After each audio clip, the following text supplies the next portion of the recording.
Fans have been waiting for Metroid Dread for nearly 20 years. After such a long wait, does it deliver the dread we were promised? Metroid Dread has its scary moments. The major source of fear in the game comes of course from the EMMI, the faceless robots who relentlessly stalk Samus, and if you get caught by one, it's almost a guaranteed game over by spike to throat, unless you're really good at near frame perfect inputs. So that's pretty scary by itself. Then you factor in this hideous monstrosity of a boss that shows up not once but twice during the game, and there's plenty of unsettling going on. Not to mention DREAD, who's as intimidating as ever, even if Samus doesn't look particularly bothered by him. On top of that, right at the start of the game, Samus starts out with her face down in the dirt. Not the most welcoming introduction. To make things worse, she then gets her butt handed to her by a metal-clad Chozo warrior, who stops short of actually killing her for mysterious reasons, despite clearly being able to do so if he wanted.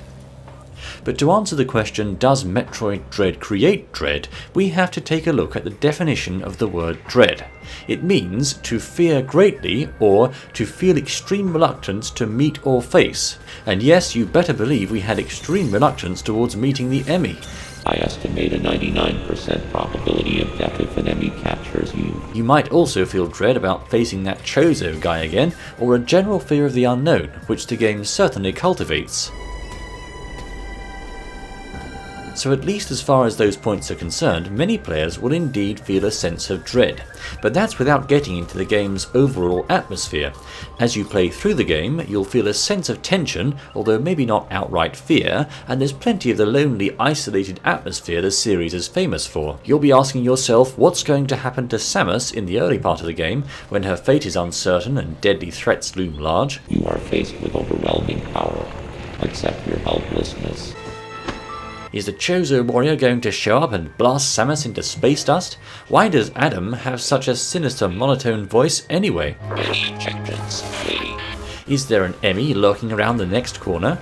Well, not exactly. EMMI can only spawn in designated EMMI zones. That means Metroid Dread doesn't quite reproduce the frantic, stressful sequences featuring the SAX in Metroid Fusion, where the deadly killing machine stalking Samus could appear at literally any moment. You had no idea when you'd next bump into her.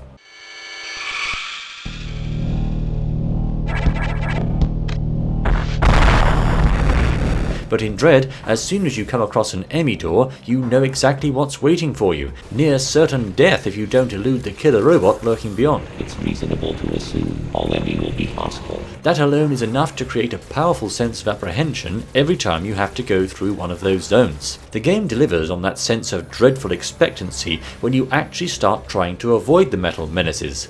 Their sensor pulses allow them to track you down at distance with great accuracy, and when their detection beam has you in its sights, they'll enter a terrifying pursuit mode where they mercilessly rush you down, and it's very difficult to escape. The whole time this is going on, you know that if they capture you, it's almost certainly going to be game over, unless you happen to be a world record speedrunner. The input window on the counter is minuscule, almost frame perfect as I said. You get the sense that you absolutely must not be captured. It's pretty frightening. Other factors contribute to the unsettling atmosphere. At the start, Adam calls the whole mission into question. The bounty for this mission does not seem appropriate.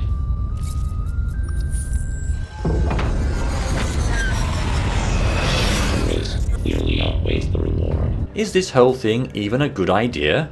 Then communications are cut once Samus enters the underground facility, meaning you can only communicate with Adam at designated network stations, similar to how Fusion worked. You have no idea if Samus will ever actually make it back to her ship, which seems a really long way away on the map. These minor points don't seem like a lot by themselves, but they add up to create an atmosphere of fear. Metroid Dread never crosses over into outright horror territory, and it doesn't really make use of jump scares. Some players might have been expecting a scarier feel than it actually delivers, but what it does do is in keeping with what we've come to expect from the series.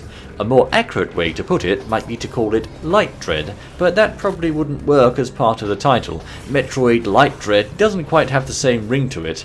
Some might say that Metroid Fusion was actually more frightening than Dread. There was that tense scene when the power goes out while Samus is riding the elevator. The game's music did a lot of heavy lifting to convey the emotion of fear, and there were actual scientist zombies in Fusion. Zombie scientists! But with that said, Dread is still a very respectable effort, especially considering it was primarily developed by a third-party studio and not Nintendo themselves. Good job, Mercury's team. So while Metroid Dread may not be fully as scary as people were imagining for the past couple of decades, and while it doesn't take too many risks in general, it's still a pretty tense game that will definitely have you on the edge of your seat. And more importantly, it's a really fun entry in a series we love, and one that's a blast to play from start to finish.